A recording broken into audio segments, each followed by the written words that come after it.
to the Amory Speaks podcast, where I'm talking about all things introspection, spirituality, and happiness. Thank you so much for joining me here for our 45th episode, or my 45th episode really, but I like to always speak to the collective and collectively speak to myself. So in honor of that, I guess, I'll leave that. It is May 16th, 2024 today, and I have been away from the podcast too long. I noticed it's been since March that I have put out a podcast over here for Spotify, and I really miss it, I must say. I enjoy the ease and leisure of just putting on my headphones and sitting down and just chatting without having to worry about setting up a video or having a big to-do about what I will present. And with that said, today I have a topic which is sort of a brainstorming episode, although I will be following in suit on a theme that I have done many videos, blogs, and podcasts on already, which is this attempt of mine to define things. And then I plug a word in, right? And I have attempted to define truth and sovereignty and a lot of things that are difficult to talk about, like the unspeakable. And today is another one of those concepts for me and for many that is hard to describe but easy to relate to. And that is things or situations in which you overthink something. Think about that for a moment. Sometimes we can overthink a menial task and just fumble it. Other things like braiding your hair or something, that you have habitually learned how to do. And yet if you are too focused on it, you'll make a mistake or it becomes very difficult, or you get a hand cramp or something. Artists might have the flavoring and understanding in their own aspects of whatever their creative work is, whether you, are a painter or a dancer or a singer. There is this thin line between being in the flow of expression in the present moment and going with it, being alive in it, versus thinking about doing the task and following A to B to C. There's a much different approach and feeling when you are just going through the motions or following the directive or the next step. And that really is what I would like to kind of bring up and ruminate on and, kick dirt around here in this brainstorming initiative that I'm taking on today. I feel it is very much aligned and following the current themes that I'm covering within the energetic systems over on my YouTube channel and mirrored onto BitChute. Without my acknowledgement, somehow, still happens, but anyways, that's beyond my control. They're on BitChute as well. I am now into level 6, where I have brought in the spirit layer, the final fold, sort of the triad or the threefold steps that I've been talking about, this creative tool. And this going with the flow and being in the moment and being conscious of it, creating a conscious communication with that spirit layer, it basically is, to me, kind of what I'm looking for to describe when I'm talking about this sort of overthinking versus being in the zone kind of duality scope, right?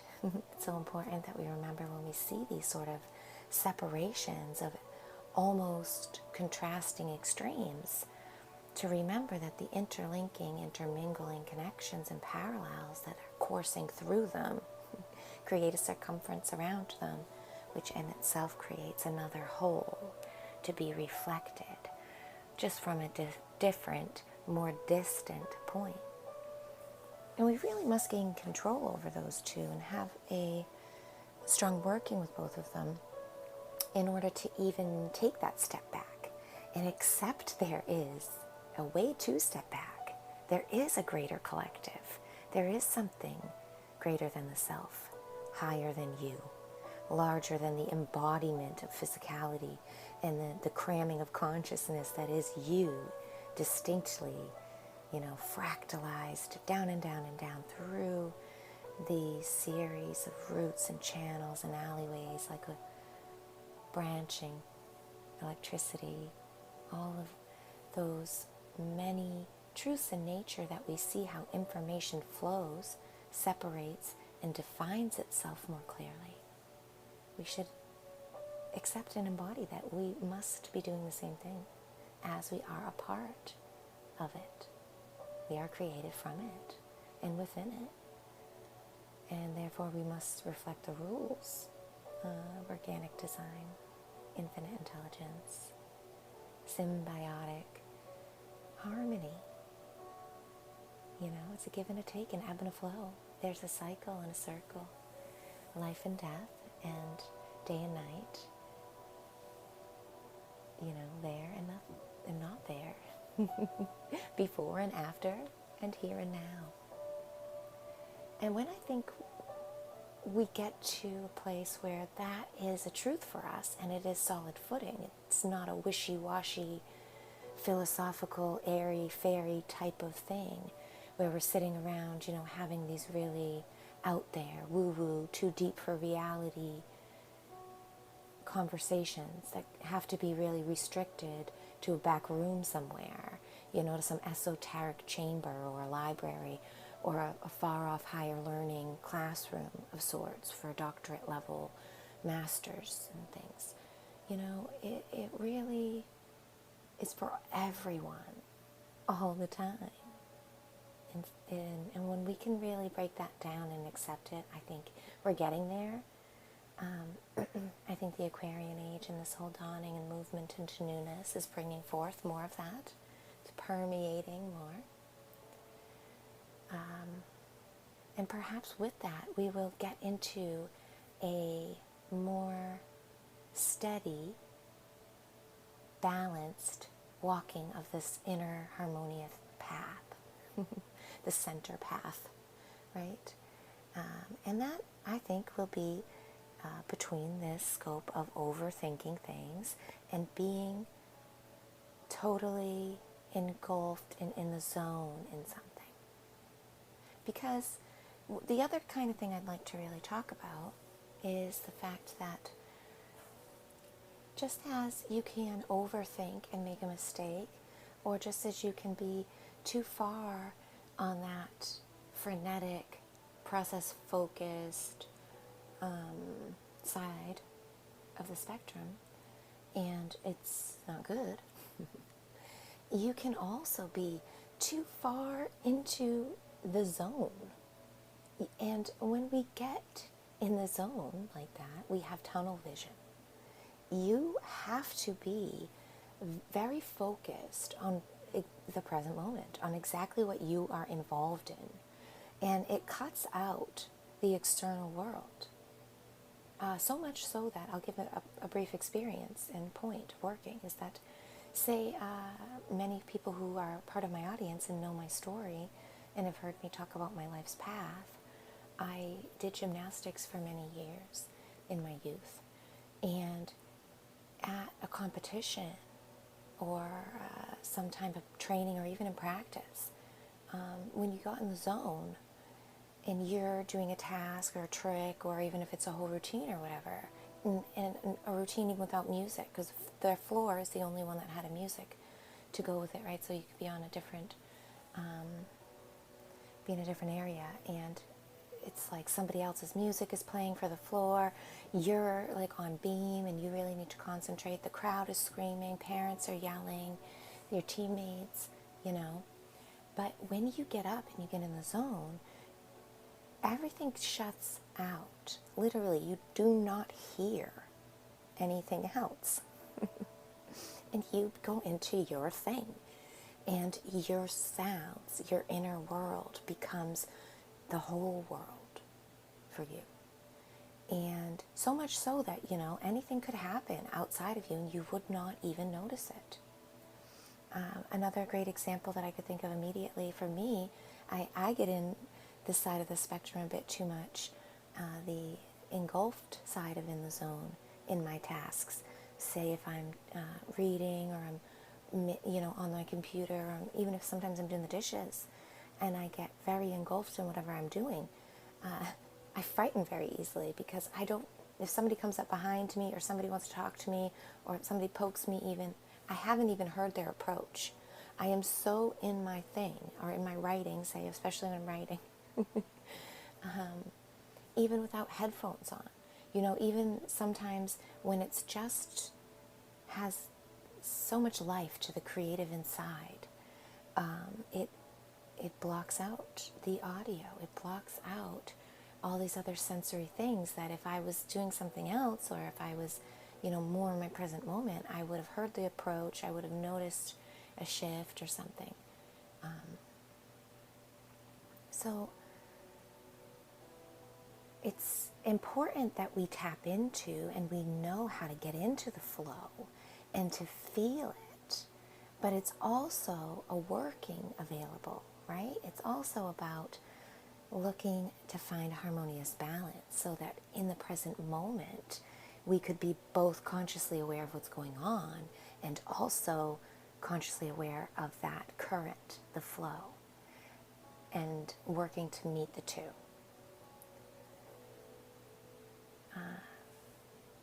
I believe we will get there. I am finding within myself more opportunities in my present moments to seek that. And I think that's just the beginning stages, of course. But the fact that there is an acknowledgement and a seeking, yeah. What more can we ask for, really?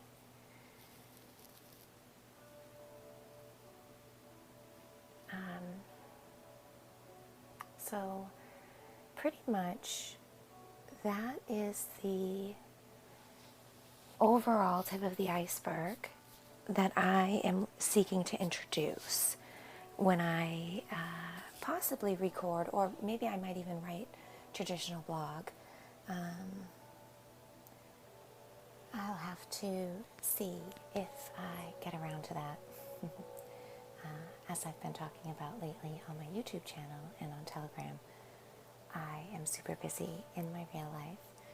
Gratefully, very happily, but it is super busy time for me. So it's hard to get on devices and to carve out time to myself to record and be secluded away from my family and other doings and stuff. So, but anyways, for the podcast today, I really want to sort of touch on these other two aspects that come along with overthinking. And like I said, perhaps I'll be diving a bit more into these in a more conclusive, cohesive kind of way, better than this brainstorming sort of first dip of my toe in the water on this overthinking topic. I want to really skate around the obvious when we talk about overthinking, and that's sort of like the more negative version of it, and sort of like anxiety, fearful thoughts, worries, plain old planning, and control type of thoughts that come along with overthinking things. I struggle, work through, work on, however you want, I feel like phrasing that at the time. The struggle is real. I know that very much over many years now. I keep thinking on this and approaching this, but I'm really approaching 40 years old. And I turned 37 the start of the month on the 7th here in May 2024. And it's bringing with it a longevity of thought, a solidity and a thickness of confidence and faith in the overall structure, and also in my sort of unknowingness in it. And, just comfortably playing my part and role that I'm divinely set to play. And that has really diluted and mitigated my overthinking, and from that more negative aspect of like an anxiety or a critical micromanager-esque type of personality that I really was boxed into for so many years. And it's funny to see the layers like an onion that I have peeled back, thinking each one was really, the critical layer, the deepest seated, shadowy, controlled type of portion of me. Each time I think, oh, I'm getting there, and then I'm somehow always surprised to find more depth. But that shadow work is a topic for a different time. The overthinking thing, I want to point out, and I bring up specifically to skate around and to point out that, like I said from the start, when we get wrapped up or we allow ourselves to just skate or plan in that sort of area of the playscape that is fertile for negativity, we end up sort of stunted or retarded. We don't grow to our fullest extent, malnourished and wilted, if you prefer those sort of words. And I think the lesson there can really be that while thinking and planning and running scenarios, running statistics, collecting data is relevant and important, it's only within a certain perspective of observation from a higher sight and scope that you could really assess all of that data. And you need to remember that and step out of that first-person view, the real critical manager, the one who's in the role of the data collection, that first-person role down there. You have to really be able to bring yourself up out of the information to be able to look at it unbiasedly, to be able to look at it with a range that allows to see the full spectrum. And we can't really, like I said, do that when we're in the zone, when we're pigeonholed into this certain focus. It doesn't make either or better or worse. They are just two different ways and functionalities of observation and interpretation. And in fact, communication, because it is alive with otherness. And this is the other part of it that I'd like to bring in, which is the spirit layer, the connection to the whole, that thinking, imagining, really is rooted in. Maybe just my belief, but I think many others. I've heard many talk about it. And if you're into, scientific evidentiary points and anchors, there's plenty of them out there. So feel free to search in that direction if you'd like to. I've I've collected many things from in those areas for my own benefit and my own stability and structure.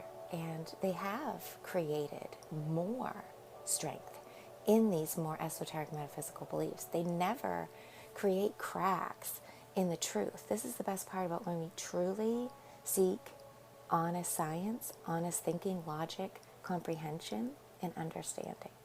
Because we're looking for the truth. We're looking to observe what is really happening. We're not looking to think on it yet. We have this sort of rushing happening. And I really think it's because a lot of us are disconnected completely or somewhat from the spirit. And of course, some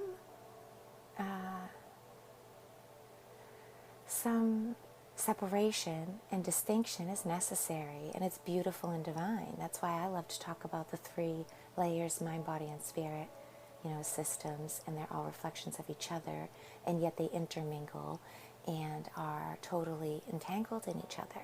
But they do have a distinct operation of their own. And the spirit in this day and age is the first and foremost attacked one that they want disconnected from. And, I won't get into the sort of reasonings behind that and all of that. I'm sure we're all living in the plot. It's not too hard to figure it out anymore, It's not like back in 2015 or 17 or even, when I was talking about these kind of things and it was more hidden. You had to try to actually convince people and pull the curtain a bit for people to see what was going on. But now the curtain is raised and they're doing it right in front of the glass, in front of all of us. So it's like explanations aren't really necessary anymore.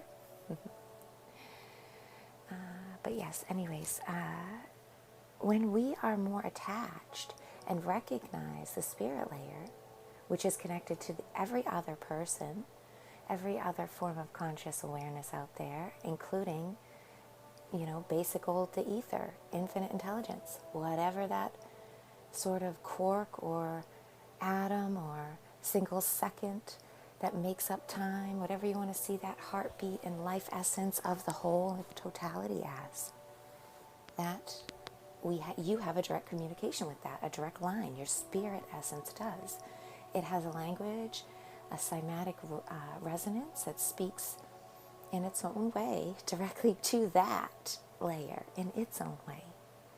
And for the most part, sometimes it's subtle, and we don't, as the body, mind, the complex of the whole human that we are, we're engulfed in these 3-4 dimensions of reality, of course 3-dimensional space, but also time and the movement of that, and that all creates 4 dimensions. We're really wrapped up in the observable 4 dimensions and in the 3rd density. But as we are moving and progressing here, right, we're learning to open up our view and sense there's more out there than just the 4. And wow, we're actually moving into 4, which isn't the end, and there's a huge space of 5, 6, 7, 8 out there to be explored. But we have to really open up our hearts, open up our minds and our bodies and spirits all on the same level to hear all the different languages and transactions that are happening. When you do this, and when you speak more with the spirit layer, the thinking and overthinking and the in the zone all become more of a spread out gradient where you have a lot more modality of operation and you can sense more of all the processes, and you have more capability to see the functionalities that are happening so distinctly within all the points across sort of the graph, right? The 0 to 9, you can really see this spread out. 0, 1, 2, 3, 4, 5, 6, 7, 8, 9. And there's space between each of them to explore. Then the negativity becomes more obvious, and the choices that are different than that also become more obvious. And maybe you don't want to spend as much time, energy, and effort on things that don't feel good to you, or to others, and don't offer something of substance and worth to this great other, to the observer, to the collective, and the great whole. There's so much work to be done. There's so many layers of interaction to offer service within, whether it is externally focused or internally. It doesn't matter whether you feel like an introvert or an extrovert. Work can be done and is available 24/7 at all different layers. And thinking is literally work. It is service. It is energetic alchemy. It has charge and polarity to your thoughts. And you can sit there and do service, wonderful service to your inner world, the universe of you, by observing those thoughts, those energetic charges they collect, and saying to yourself, why are we moderating this in that way? Why are we processing this with this sort of deep desire that we're not worthy? Why are we hoarding up X, Y, and Z when we want to be free-flowing? There's so much to be discovered in the thought world when we really untangle ourselves from the restrictions and the chains that sort of come with the negative agenda and their sort of presentation of false truths and the way things are, just the way the world is, sort of line of propaganda that we're all faced with and placed in, There's no two ways about it, and whether it's this whole nature versus nurture kind of thing, brainwashing, mind control, whatever, the thing we should take out of it, instead of allowing ourselves to be wrapped up in it, in the first person threat and worry, and am I a victim of this, or either responding with fear or anger, feeling like you either need to attack or that you're being attacked, right? To really be able to realize those are both the same thing in themselves, that are all a lie, and that are not the only options, reactions, or interpretations available. And if we actually step out of that looping of offense, defense, kind of dualistic thinking, right? We realize there's actually a three here. There's a third thing happening, and there is a reason for the contrasting extremes, like I was sort of talking about at the start, right? The opportunities that have arisen by being faced with the sort of prison planet setup that this whole playscape is, no matter, where you are birthed within, and no matter what role you're sort of playing, almost all of us are confronted with or set up in the sort of roles to break free, sort of very restricted place to come out of. No matter, the costume we're wearing. The hero's journey is alive in all of us, in our own ways. And when we can really embody that essence, then we can take on our world in a much more powerful way that can be really positive and progressive in a truly cohesive way, a harmonious, true middle median, the average that is honestly collected by reflecting on all the statistical points available in the set. Not disregarding outliers and closing in statistics to make them appear to be something that they really are not as accurate. Let's not do that anymore, But yeah, I'm getting a bit off topic again, and I am pushing up to my time to wrap my podcast up here. So in honor of overthinking and in this sort of brainstorming session here, I want to circle back around to just what I got on here for. And yes, I want to talk about overthinking, but I really love to just have a space, mostly of my own, where I can hash out my thoughts instead of just letting them sort of float around up here in imagination space in my mind's eye, echoing in these chambers up there, through the many, many rooms available in my imagination. I find it helpful to share that visualization techniques to others, especially because it does help with organizing and realizing when you are caught up in these sort of recycling liar loops within yourself that are fueled by negativity. It has really helped me to have different characters in different outfits within myself who reflect sort of different emotions and personas that I feel are called up or triggered or exist when provoked in certain scenarios. So just offering out that to others who might be listening and might find that sort of thinking things through technique to be useful to them, to create a more visualized, imagination, sort of creatively fueled world within yourself, to do that kind of service and work within that I was talking about.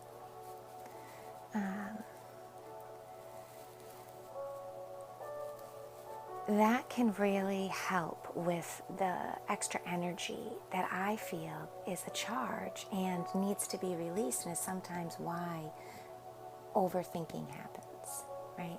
Why we feel overwhelmed with thoughts. The other part of it is not even about being overwhelmed with thoughts, but it's about the quality of the thought, right? The quality of thinking. When we think too hard on something, the focus is too much, right? I like to remember and do a working practice for that kind of overthinking, like focusing on a microscope, if you've ever done that in science class or for fun or as a job like I did for some years. Or if you have ever used a telescope and looked out to the stars, this is a similar technique, the focus, or a camera for a photographer. Nowadays with the zoom is pinching and all that, I mean a real lens.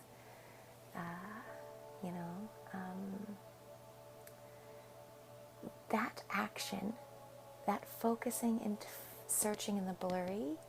Oh, if you're old enough and you remember searching for a radio signal on a dial before we had the digital punch in the radio station, or even back when television was like that. I remember searching for TV stations and putting tinfoil on the antennas of the television to get a better signal. Wow. That has brought up a different type of avenue for me that I wasn't thinking on before. That's why I love these sort of blabber BS sessions, I wanted to really call them BS sessions at first because I am kind of bullshitting around. And that's what I like to do anyways. I like to have fun with it, and I don't like to tag myself down. I like to play with different ideas and visualizations, like a buffet table. And I don't want to feel like I have to have the same meal every day. Who wants to do that? I love structure. I have a Taurus sun. I like to know the buffet is there with the same offerings. I want stability there, but I also like to be empowered in my own stability and security, to change it up and to have different meals each day, to not feel like I have to be tagged down to X, Y, and Z. So yeah, that's some of the working that's really come to me to understanding my own thinking and thought world through a lot of this work. So hoping to inspire that kind of discovery within anyone who's listening, within deeper parts of myself within there, anyone who's listening. It's such a beautiful co-creative communion with infinite intelligence when inside yourself and outside of yourself at all times. And when you start to embody that and you see the echo chamber that you are, the prism of reflection, the light body instrument, all the many facets. I could never be sick of playing it because there's so many different ways that you can focus or choose. And it's infinite, just like your days are infinite and eternal. And so that's another final thing I'll underline before I close it out here, that I've struggled through and learned to really ground down and sink my feet into the soil or sand with Mother Earth, and in imagination space too, in this grand void that the brain, the mind, the head, the crown, the third eye, all of these, beautiful hypothalamus and, all the other glands in the brain that are work so divinely together to create sacred geometries, to create energetics and alchemy up there. I won't get too into the metaphysical body. Maybe at another time we'll talk about these beautiful alignments in there. But for now, I just mentioned them to show the vastness of it and the eternalness, the infiniteness of potentiality and possibilities that are out there. And that when we become fueled by good service and ideas and inspirations that are coursing through that infinite intelligence, that are calling forth to be recognized and manifested and created, and we realize, we are a instrument within a symphony, and we want to play along with the orchestra, right? We can feel rushed, we can feel overwhelmed, we can want to get this done, we can want to chime in right now, we can want to jump in too soon or play louder than we should because we're overexcited.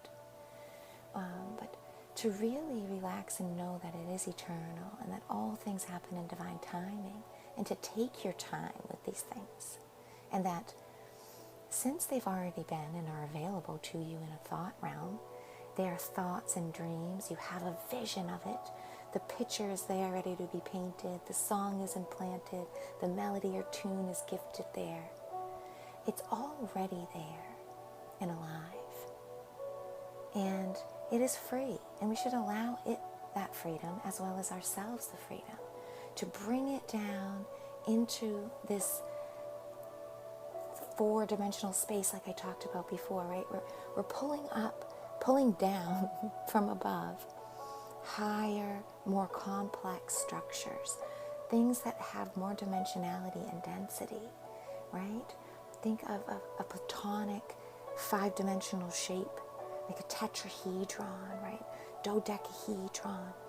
Those are reflections. Those are built on squares and triangles, on a pyramid, on a simple cube.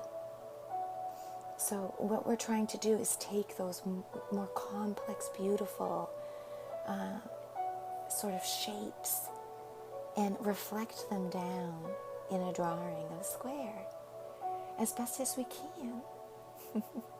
So allow yourself the time to bring that complexity down and to appreciate the changes that happen when you do, and the real work that comes into trying to create an interpretation of something so different, yet the truth remains the same within the two, right?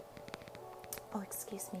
I know there's going to be some bumping with the headphone in here. I'm so sorry. The cord, my setup was different in my new place, and didn't realize till right now. I wasn't thinking about it, so I do apologize if it's distracting in the background. I'll find a better setup for next time. I thought I'd be more comfortable here on the floor, where I could sit, not in a chair and not be so rigid. Have a little more of a laid-back setting, but not conducive for wiring, and not going wireless. But I won't get into the health risks and all of that here. But if you are into wireless technologies and everything, I mean, I really hope people to look into the risks and stuff across those sort of media devices and stuff. Be conscious of what you're exposing yourself to. More on that later, more on the body as a healing method later I'm going to be talking about. So thank you so much. If you've listened through my podcast here completely, I appreciate your audience so much. And thank you for your beautiful contribution to our collective. We could not and would not be the same without you. I really, really mean it. And I mean it to myself as well. This brainstorming session will probably be continued on into a blog, as I noted, so you could look at my website for that further if you're interested in that.